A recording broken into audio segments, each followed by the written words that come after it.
بسم الله الرحمن الرحيم تبارك الذي نزل الفرقان على عبده ليكون للعالمين نذيرا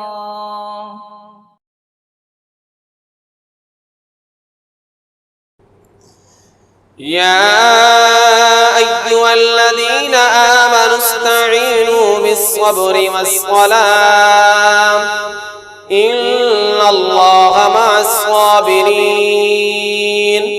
اے ایمان والو، صبر اور نماز سے مدد لیا کرو، بے شک اللہ صبر کرنے والوں کے ساتھ ہے۔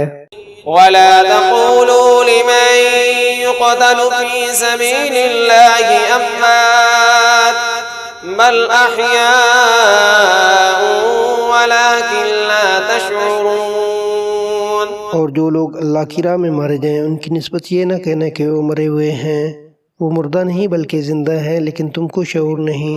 وَلَنَبْلُوَنَّكُم بِشَيْءٍ مِّنَ الْخَوْفِ وَالْجُوعِ وَنَقْصٍ مِّنَ الْأَمْوَالِ وَالْأَنفُسِ وَالثَّمَرَاتِ وَبَشِّرِ الصَّابِرِينَ۔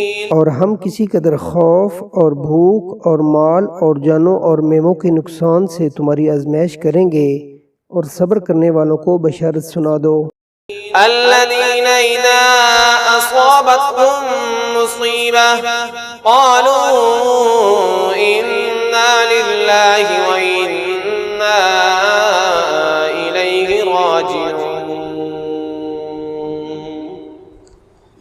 أولئك عليهم صلوات من ربهم ورحمة وأولئك هم المهتدون۔ کہ ان لوگوں پر جب کوئی مصیبت واقع ہوتی ہے تو کہتے ہیں کہ ہم اللہ ہی کا مال ہیں اور اسی کی طرف لوٹ کر جانے والے ہیں۔ یہی لوگ ہیں جن پر ان کے پروردگار کی عنایتیں ہیں اور خصوصی رحمت بھی ہے، اور یہی سیدھے رستے پر ہیں۔